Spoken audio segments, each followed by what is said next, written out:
बिस्मिल्लाहिर्रहमानिर्रहीम अस्सलामु अलैकुम वरहमतुल्लाहि वबरकातुहू। गुज़िश्ता रोज़ एथोपिया के आर्मी चीफ को कत्ल करके साम्राज्यी ताकतों ने पैगाम देने की कोशिश की है कि खित्ते में हमारी पसंद व नापसंद का ख्याल ना रखने वालों का अंजाम ऐसे ही होता है और अफ्रीका के मादनियात से माला माल मुल्क एथोपिया के हालात अचानक खराब करवाए जा रहे हैं। क्या एथोपिया एक दूसरा वेनेजुएला बनने जा रहा है? क्या एथोपिया को चीन और पाकिस्तान के वन बेल्ट और वन रोड यानी सीपेक प्रोजेक्ट में शमूलियत की सजा दी जा रही है? शाम से इराक तक खून की नदियां बहाने वाली ये आलमी ताकतें आखिर एथोपिया के हालात क्यों खराब करवाने पर तुली हुई हैं? क्या सीपेक में शामिल ममालिक का घेराव करने की तैयारियां की जा रही हैं? और एथोपिया के आर्मी चीफ को कत्ल करवा के पाकिस्तान को क्या पैगाम दिया जा रहा है? इन सब पर आगे चलकर बात करेंगे। मजीद तफसीलात में जाने से पहले हमारे चैनल को सब्सक्राइब करके बेल आइकन पर क्लिक करें ताकि हर आने वाली वीडियो का नोटिफिकेशन आपको बर वक्त मिल सके। नाजरीन करम, एथोपिया जो GDP के लिहाज से अफ्रीका का सबसे बड़ा मुल्क है और मादनी दौलत से मालामाल है,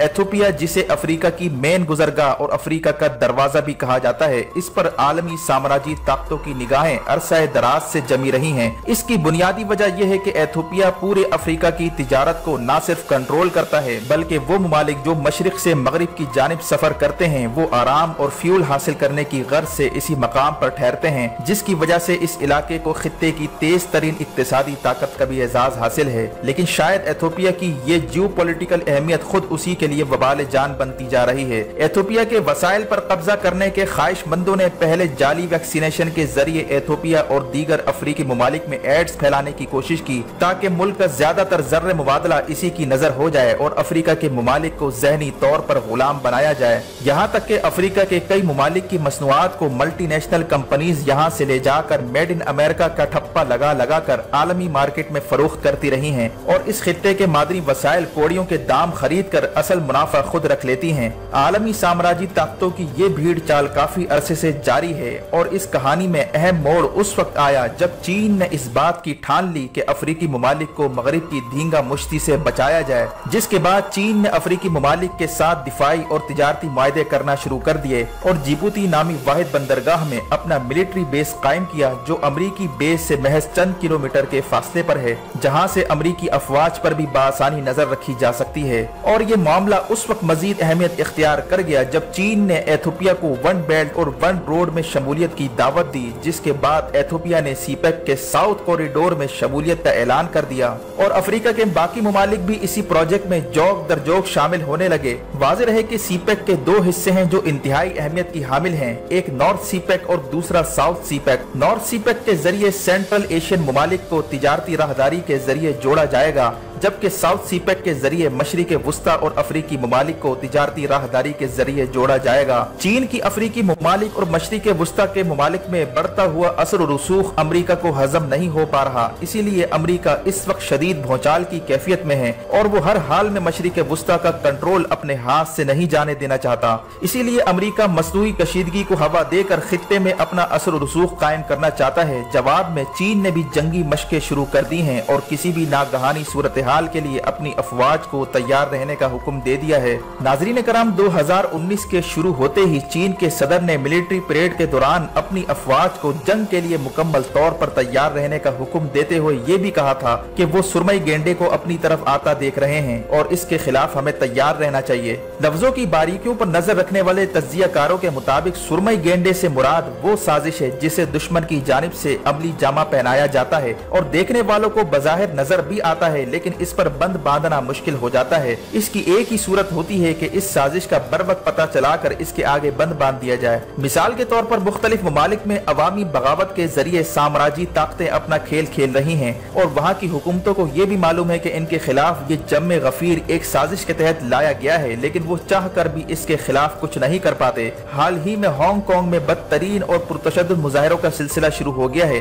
खास तौर पर ऐसे वक्त में कि जब चीन और अमरीका के दरमियान तिजारती जंग चल रही है और अमरीका हर सूरत चीन को माशी ताकत बनने नहीं देना चाहता। ऐसी सूरत हाल में हांगकांग में अचानक बगावत भड़क जाना अपने अंदर एक पैगाम रखता है। हांगकांग जो बरतानवी नौ आबादियाती निजाम का हिस्सा था जिस पर अरसा दराज से बरतानिया का कब्जा था, इसे बरतानिया ने आज से कई साल पहले चीन के हवाले कर दिया था और अब ये चीन का नीम खुद मुख्तार इलाका कहलाता है जिसका अपना निजाम है। जनूबी चीन की ज्यादातर तिजारत हांगकांग से होकर गुजरती है, जहाँ पर इंतहाई अहमियत की हामिल बंदरगाहें मौजूद हैं, जहां पर चीन का 70% से ज्यादा तिजारती इन्हिसार है। इन हालात में हांगकांग में अचानक बगावत भड़क जाना किसी खतरे से खाली नहीं है। यही वजह है कि चीन के सदर ने इसी सुरमई गेंडे का जिक्र किया था, जिसमें अवामी सतह पर मसनूई बगावतें करवाई जाती हैं और हुकूमतें चाह कर भी इसके खिलाफ खातिर खां इक़दामात नहीं कर पाती। इसकी एक ही सूरत हो सकती है कि इसकी बरवक्त खोज लगाकर इन साजिशी अनासिर को एक्सपोज किया जाए, ताकि अवाम में इनकी जड़ें मजबूत ना हो पाएं।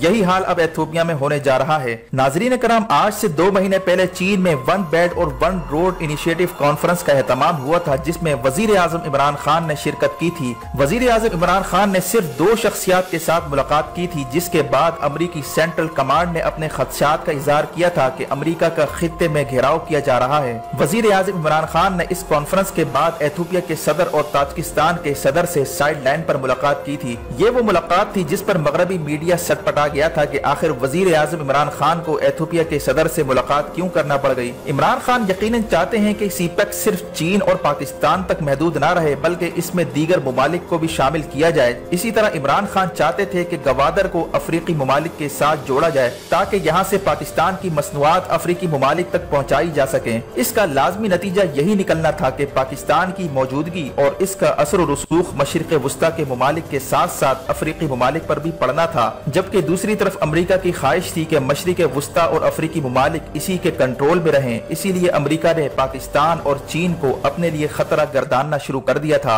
एथियोपिया के सदर और इमरान खान की मुलाकातों के बाद एथियोपिया के हालात अचानक खराब हो गए और रफ्ता रफ्ता लिसानी और मजहबी फसादात एथियोपिया में फूटना शुरू हो गए। गुज़िश्ता रोज एथियोपिया के आर्मी चीफ को इसके बॉडीगार्ड के जरिए कत्ल करवा दिया गया, जिसके जरिए इन साम्राज्यी ताकतों ने पैगाम देने की कोशिश की कि जो भी हमारे तयशुदा मंसूबों से हटकर काम करेगा, इसका यही हाल होगा।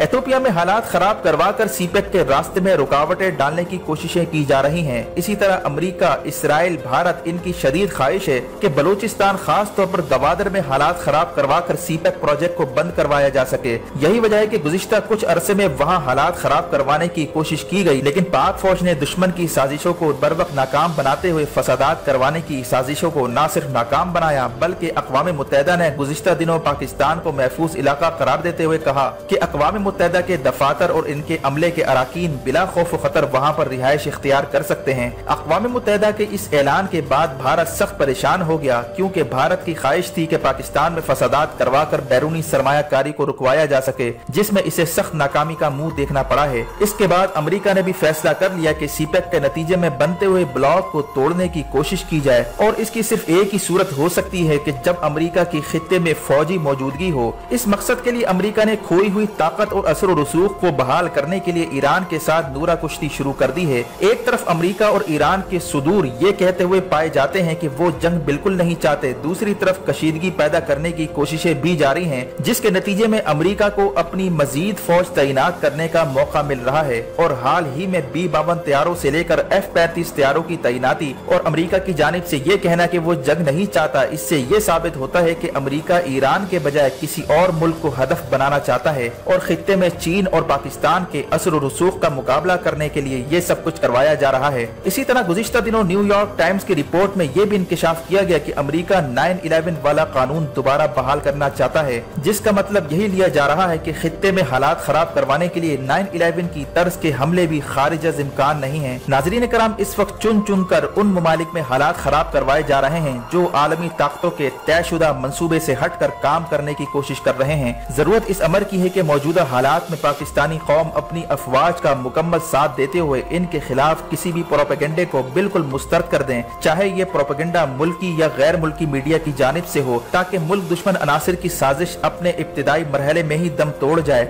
और इनको अपनी साजिश को अमली जामा पहनाने का मौका ना मिल सके। वीडियो देखने का शुक्रिया। वीडियो को ज्यादा से ज्यादा शेयर करें। अपना और गिरदनवाह के लोगों का ख्याल रखें। फी अमानिल्लाह।